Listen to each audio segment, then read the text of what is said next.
మీ మోకాల నొప్పులకు ఎటువంటి సర్జరీ లేకుండా ఎపియాన్ పెయిన్ క్లినిక్ అందిస్తున్న అత్యాధునిక చికిత్స. Welcome to Suman TV. So జనరల్గా బ్రాయిలర్ చికెన్, నాటుకోడి అంటే అందరు నాటుకోడికి ప్రిఫరెన్స్ ఇస్తూ ఉంటారు. అయితే బ్రాయిలర్ చికెన్ తీసుకునేటప్పుడు కూడా చాలా జాగ్రత్తలు తీసుకోవాలి. 45 రోజుల్లో రావాల్సిన కోడిని 20 డేస్లో వచ్చేలాగా హార్మోన్స్ ఇంజెక్ట్ చేస్తున్నారని, అనేక రకాల యాంటీబయాటిక్స్ వాడుతున్నారని ఒక రీసెర్చ్లో తేలిందట. సో మరి జాగ్రత్తలు ఏం తీసుకోవాలి, ఎలా సెలెక్ట్ చేసుకోవాలి, ఇలాంటి చికెన్ తింటే వచ్చే అనర్థాలు ఏంటి, పూర్తి వివరాలు తెలుసుకుందాం. మనతో పాటు ప్రముఖ internal medicine specialist doctor Chaitanya Chella ఉన్నారు. డాక్టర్ గారు నమస్తే అండి. జనరల్గానే చికెన్ గురించి చాలా డౌట్స్ ఉంటాయి, మిత్స్ ఉంటాయి, ఫ్యాక్ట్స్ ఉంటాయి. ఇట్లాగా నాటుకోడి తినాలని కొందరు, ఈ పౌల్ట్రీలో తీసుకోకూడదని కొందరు, ఇలా ఉంటున్న నేపథ్యంలో ఈ మధ్య 45 డేస్కి రావాల్సిన చికెన్ 20-30 డేస్లోనే వచ్చేలాగా స్టెరాయిడ్స్ ఇస్తున్నారు, కల్తీ జరుగుతుంది, ఇది తీసుకుంటే అనర్థాలు జరుగుతాయి అని. అంటే ఏం జరుగుతుంది మరి, తీసుకోవాలి కదా, ప్రోటీన్ సోర్స్ ఎక్కడుంది, ఏం చేయమంటారు? సింహ, ఇప్పుడు బాడీకి కార్బోహైడ్రేట్స్ అనేది ఇంపార్టెంట్, దాంతోపాటు ఫ్యాట్ అనేది ఇంపార్టెంట్, ప్రోటీన్ అనేది కూడా వెరీ ఇంపార్టెంట్. ఇప్పుడు మన బాడీలో మేజర్ ఆర్గన్స్ ఏంటి? మన థై మసిల్స్ ఉన్నాయి. థై మసిల్స్తో పాటు మన leg muscles, hand muscles, chest muscles, back muscles, ఈ మసిల్స్ అన్నీ డెవలప్మెంట్ అవ్వాలి అంటే ప్రోటీనే. ఎక్కువ ఫ్యాట్ తింటున్నా అంటే మీ మసిల్ డెవలప్ అవ్వదు. మీరు ఎక్సర్సైజ్ చేస్తూ ఈ ప్రోటీన్. సో ప్రోటీన్లో 2 sources, vegetable sources, non vegetables. Vegetable sources non vegetable sources కన్నా వీకా అనేది కాదమ్మా, అది తప్పు. Vegetable sources are also equally good to non vegetarian source. Non vegetarian సోర్సెస్లో ఇప్పుడు ఏంటి మనకి? ఫిష్, చికెన్, రెడ్ మీట్ అంటే మన మటన్, ల్యాంబ్. ఇప్పుడు చికెన్ అనేది వైడ్ స్ప్రెడ్గా గ్రోత్ ఉంటుంది. చికెన్ నుంచే మనకి ఎగ్ వస్తుంది. Egg is also good source of protein and good source of good cholesterol. So egg రావాలి అంటే చికెన్ కూడా బాగుండాలి, రైట్? చికెన్ ప్రోటీన్తో పాటు మనకి ఎగ్ కూడా ఎక్స్ట్రా ఇస్తుంది. సో ఇప్పుడు చికెన్లో చాలా అనేది ఏంటంటే, ఇప్పుడు సొసైటీలో ఇప్పుడు మనం చూస్తాం, ఇప్పుడు మొన్న కూడా రీసెంట్లీ ఏదో కంపెనీ మీద ఇట్లా రైడ్ అయ్యింది, వాళ్ళు ఇట్లా కెమికల్స్ వాడుతున్నారు, యాంటీబయాటిక్స్ వాడుతున్నారు, చికెన్ని 45 డేస్లో కాకుండా మీరు అన్నట్టు 16 to 20 డేస్లోనే పెద్దగా అయిపోవాలి అంటే హార్మోన్స్ ఇంజెక్ట్ చేస్తారు. ఇవన్నీ చెప్పడం చాలా ఈజీ అండి. వాళ్ళు చేస్తున్నారా లేదా అనేది గవర్నమెంట్ స్ట్రిక్ట్గా చేసి ఐడెంటిఫై చేసి చెప్పాలి. ఇప్పుడు నేను అనొచ్చు వాళ్ళు హార్మోన్స్ వాడుతున్నారు, వాట్ ఈస్ ద ప్రూఫ్ అమ్మా?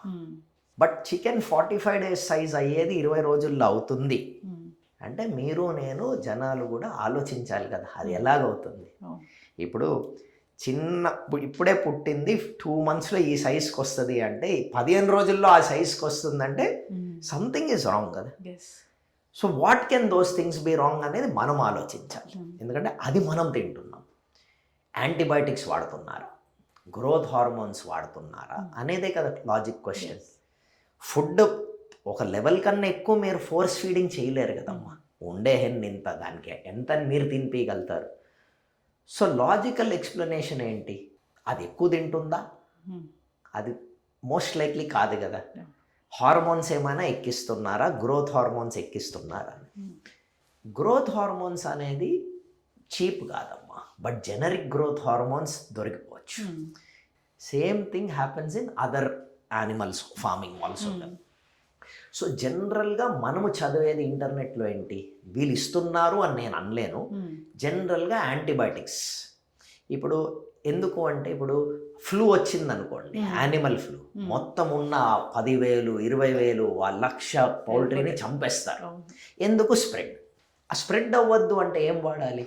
ఇప్పుడు మీకు ఇన్ఫెక్షన్ వచ్చింది, వైరస్, మీరు ఇంట్లో ఉన్నారు, మీ ఇంటి వాళ్ళకి మీకు రాకూడదంటే మీరేం వాడాలి? సో మేబీ పౌల్ట్రీలో అది వాడుతున్నారేమో, ఎట్లా చెప్పగలుగుతాం?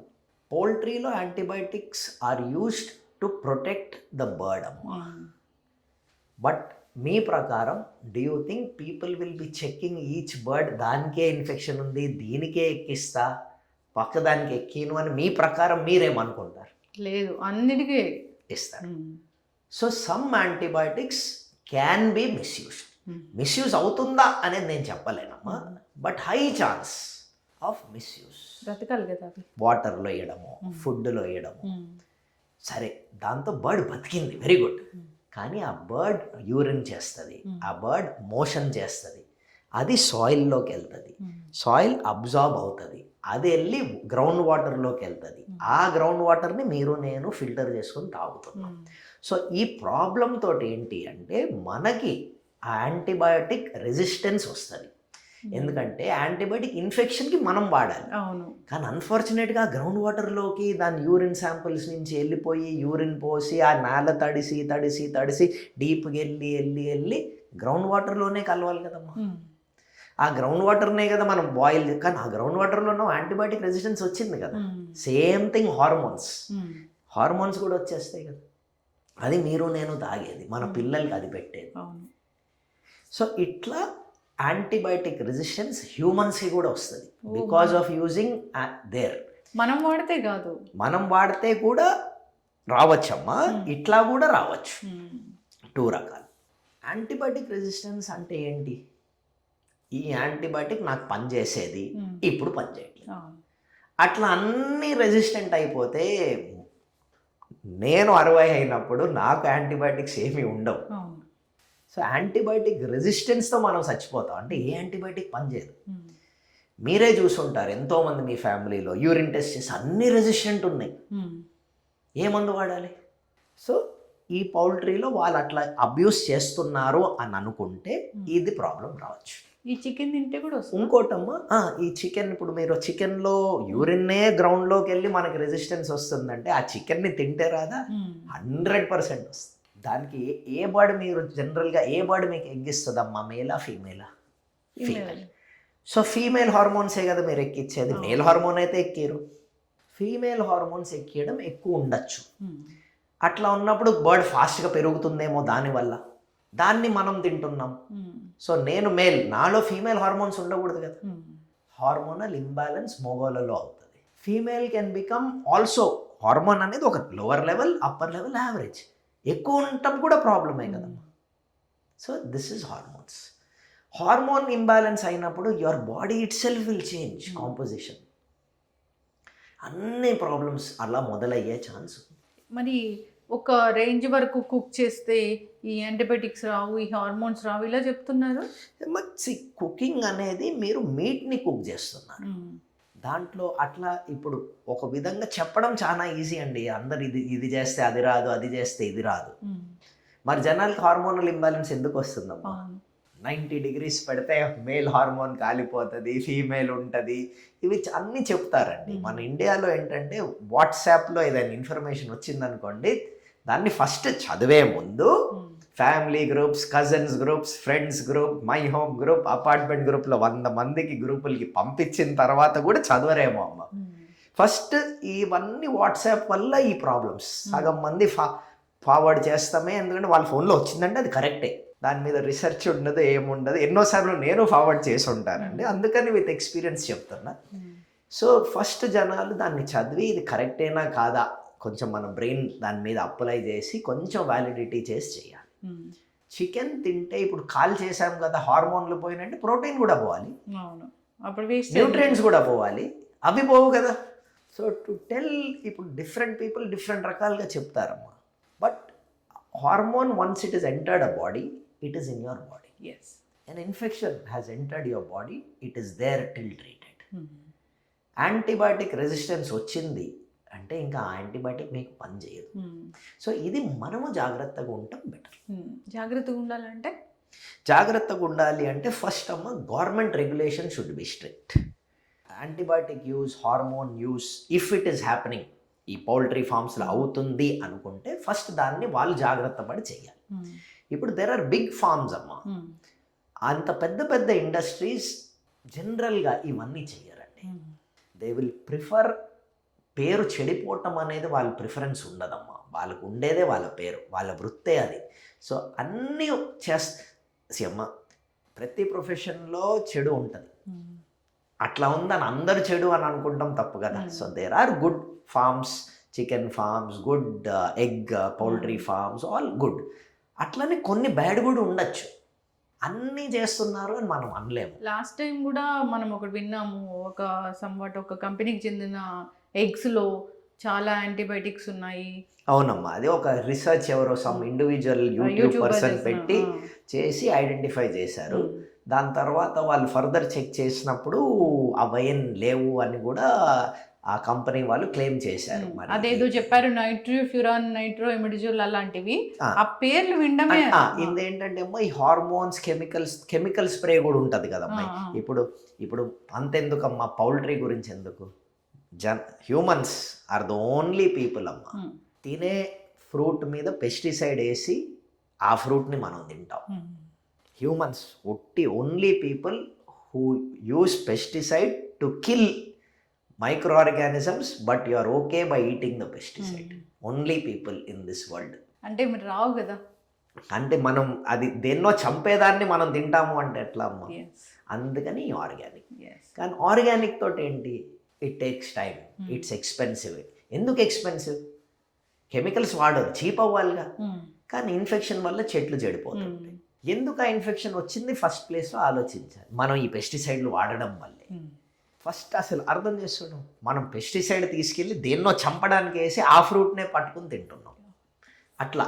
సో వీళ్ళకి కూడా ఇన్ దేర్ థింగ్ అట్లా చాలా trace elements, zinc, many chemicals వాడుతుండొచ్చు to keep the ground safe, to keep the animal safe. That will all eventually ఆ ఫుడ్ అందులోకి తిని దాని మసిల్లోకి వెళ్ళి దాని బ్లడ్లో అబ్జర్వ్ అయ్యి దాన్ని మనము తిని దాని ఎగ్స్ని మనం తినేటప్పటికి. ఇప్పుడు వెజ్జా నాన్ వెజ్జా అంటే ఏది తినాలన్నా భయం వేస్తుంది. అక్కడ పెస్టిసైడ్స్ ఉంటున్నాయి, ఇక్కడ యాంటీబయాటిక్స్ ఉంటున్నాయి, హార్మోన్స్ ఉంటున్నాయి. అంతేమ్మా. So to make any land organic, first you have to stop growing in it for 10 years. Do you think that is possible for No, us? it will take. So we have to understand the reality. మనము seriousness ఆలోచించి మనము understand చేసుకుని మనకేంటి pesticide కావాలా, ఈ growth hormones infuse animals కావాలా అనేది మనము రియలైజ్ అయ్యి government should make strict regulation. ఇట్లా అవుతుంది అంటే మనల్ని సేఫ్ గార్డ్ చేయడానికి అవన్నీ ఆపాలి. గుడ్ సోర్స్ నుంచి తీసుకుందామంటే ఎవరో కొంతమంది తీసుకోగలుగుతారు, కొంచెం తక్కువకి వస్తున్నాయంటే చాలా మంది తీసుకునే. ఇప్పుడు బ్రాండెడ్ ప్రోడక్ట్ ఈజ్ ఎక్స్పెన్సివ్ కదమ్మా. ఇప్పుడు కొన్ని బ్రాండెడ్ ఎగ్స్ ఉన్నాయి, బ్రాండెడ్ మిల్క్ ఉంది, బ్రాండెడ్ బటర్ ఉన్నాయి. They come from good sources. So దాని price will be higher because they are doing quality testing. It's like going to eat some high quality food in a 5-star hotel comes at a price. Your second 2-star hotel will be cheaper. But అప్పుడప్పుడు రెండిటిల్లో food equal ఉండొచ్చు. But branded vegetables అంటే vegetables from a good source. మీరు చూసే కొంటారు కదా vegetable, నేను ఎప్పుడు కొనలేదు కానీ జనరల్గా ఫ్రూట్స్ అండ్ వెజిటేబుల్స్ ఇండివిజువల్గా వెళ్ళి చూసుకుంటారు. మీరు ఎంత స్విగ్గీ జొమాటోలో ఉన్నా ఎవరినో మీరు నమ్ముతారు, అందులో సరిగ్గా రావు. సో మీరు వెళ్ళి చూసి కొంటారు. అది వెళ్ళి మీరు ఎందుకు చూసి పౌల్ట్రీ కొనరు? బాయిలర్ చికెన్ కొనేస్తారు అందరూ. అది వదిలేటప్పటికే కట్ చేసి రెడీగా ఉంటుంది. అది కూడా ఎవరు వెళ్ళట్లేదమ్మా, ఇంటికి ఆర్డర్ చేస్తే తెచ్చిస్తున్నారు ఈ మధ్యన. నాటుకోడితో అడ్వాంటేజ్ అదే కదా, అది అడవిలో పెరిగింది. అందులో కూడా కొంచెం రెసిస్టెన్స్ ఉంటుందమ్మా, బికాజ్ అదేదో ఫామ్లో వెళ్ళి తింటా ఉంటుంది. బట్ దీనంత కాదు. నాటుకోడి meet is suppose to be more tasty, right? And chicken colour it self is different. Boiler chicken is bread to be cut to eat. నాటుకోడి ఇస్ నాట్. ఇంత ఉంది కదా కన్ఫ్యూజను, వెజ్జా నాన్ వెజ్జా ఏది బెస్ట్ అంటారు? అమ్మ నా ప్రకారం అమ్మ, human body is meant for veg and non veg. Human body because B12 vitamin, very essential vitamin మన బాడీలో, అది వెజిటేరియన్ ప్రోడక్ట్స్లో ఉండదు. Milk, eggs or meat, 3 non vegetarian products. High source of protein can come from vegetables also, meat also. Meat అందరికీ తెలుసు. Vegetables, ఈ పన్నీర్ ఇవన్నిటిల్లో కూడా గుడ్ అమౌంట్ ఆఫ్ మినరల్స్, విటమిన్స్తో పాటు ప్రోటీన్ అన్నీ ఉంటాయి. సో వెజ్జా నాన్ వెజ్ అంటే my preference for meet is non vegetarian, for protein is non vegetarian. చాలామంది కూడా చెప్తూ ఉంటారు, ఆల్టర్నేటివ్ మెడిసిన్ వాళ్ళు కావచ్చు, జనరల్గా కూడా మనం వింటూ ఉంటాము, మన బాడీ నాన్ వెజ్ కోసం తయారు చేయలేదు, మన సెల్స్ కన్ఫ్యూజన్ వస్తుంది నాన్ వెజ్ తీసుకుంటే అని. లేదమ్మా, ఇప్పుడు అట్లా అంటే మరి వెజిటేరియన్కి B12 ఎట్లా రావాలి? అంటే this is a individual preference అమ్మా. ఐ థింక్ ఈ డిబేట్ అట్టా ఇటా అనే దానికి ఆన్సర్ ఉండదు. నా లాజిక్ ఏంటంటే, if you are vegetarian take B12 supplement, because మీకు B12 అబ్జార్ప్షన్ అవ్వదు. బికాజ్ మీకు B12 మీరు ఫస్ట్ తినాలి కదమ్మా అబ్జార్బ్ అవ్వాలంటే. అవును డాక్టర్. B12 ఉండేదే మీట్, మిల్క్ ప్రోడక్ట్స్లో. మీరు ప్యూర్ వెజిటేరియన్ అనుకుంటే మిల్క్ కూడా తాగరు, మిల్క్ ప్రోడక్ట్స్ తాగరు, చికెన్ మటన్ ఎట్లాగో తినరు. అవును. సో మీకు B12 ఎట్లా? B12 తీసుకోండి. తీసుకోవచ్చు, కానీ మంచి సోర్స్ నుంచి తీసుకోవాలి. మనకు అవగాహన ఉండాలి ఎక్కడి నుంచి తీసుకుంటున్నాం అనేది. B12 టాబ్లెట్ ఫామ్లో వస్తుందమ్మా. B12 టాబ్లెట్ వస్తుంది, ఇంజెక్షన్ వస్తుంది, అది మీరు తీసుకుంటే చాలు. B12 చెక్ చేసుకోవాలి. ఈ పౌల్ట్రీ గురించి ఇంత లాట్ ఆఫ్ కన్ఫ్యూజన్ ఉన్న నేపథ్యంలో ఫైనల్గా ఏం చెప్తారు డాక్టర్ వీడియో చూస్తున్న వాళ్ళకి? మనము చూస్తామమ్మా, చిన్న చిన్న పేరు లేని సెంటర్స్ ఉంటాయి, అక్కడ ఈ హార్మోన్ యూస్ అంటే ఫాస్ట్ డబ్బులకి చెయ్యొచ్చు. అది ఎవరో కొని దాన్ని చంపి మనకి ఇస్తున్నారు. So buy from good quality people. ఇప్పుడు మీరే ఇంట్లో పెంచుకుంటున్నారంటే మీరు మీ క్వాలిటీ మెయింటైన్ చేస్తారు. ఇప్పుడు చూడండి అమ్మా, ఎంత పెద్ద ఫార్మ్స్ ఉన్నా మ్యాంగో చెడిపోకూడదు అని పెస్టిసైడ్ వేస్తారు. అట్లా ఇక్కడ అవుతాయి. ఇది మనం కేర్ఫుల్గా ఉంటూ కొంచెం మన లైఫ్ కాబట్టి ఫ్యూచర్ జనరేషన్స్కి కూడా హెల్ప్ అవ్వాలి కాబట్టి జాగ్రత్త పడాలి. ఎస్, చక్కటి ఇన్ఫర్మేషన్ డాక్టర్, చాలా చక్కగా చెప్పారు. గుడ్ సోర్స్ నుంచి మనం తీసుకుంటే మంచిది. మనకు అవగాహన ఉండాలి ఎక్కడి నుంచి తీసుకుంటున్నాము అనేది, తెలిసిపోతుంది కూడా. సో జాగ్రత్తలు తీసుకోవాలని ఇప్పుడు బ్రాండెడ్ కంపెనీ మీదే కంప్లైంట్స్ చేస్తున్నప్పుడు నాన్ బ్రాండెడ్ చిన్న సైజులో చాలా అవుతుందమ్మా. సో అన్ని వృత్తుల్లో బ్లాక్ షీప్ అనేది ఉంటారు, సిగ్నల్లో కూడా ఉంటారు, అందులో కూడా ఉంటారు. మనము కేర్ఫుల్గా ఉంటాం. ఇదంతా హెల్త్ని దెబ్బతీస్తుంది. హార్మోన్స్ కావచ్చు, యాంటీబయాటిక్స్ కావచ్చు, ఇలాంటివన్నీ మన హెల్త్ మీద ప్రభావం చూపిస్తున్నాయి. అంతుపట్టని జబ్బులు వస్తున్నాయి. మీరు అన్నట్లుగా అంతుపట్టని అంటే in the sense antibiotics resistance వచ్చేస్తుంది, హార్మోనల్ చేంజెస్ రావడము, అందులో ఈ జింక్, అల్యూమినియం ట్రేస్ ఎలిమెంట్స్ పడి మీరు ఇందాక అన్నట్టుగా కెమికల్స్ తోటి మనకి వేరే systems, kidney damage, liver failure అనేది కూడా రావచ్చు, వెరీ రేర్. కానీ but hormonal imbalance, antibiotic resistance చాలా ఉందమ్మా. చక్కటి ఇన్ఫర్మేషన్ డాక్టర్, ఫాలో అవ్వాలి. అందరికీ అవేర్నెస్ ఉండాలి వీటి గురించి. ధన్యవాదాలు. Thank you.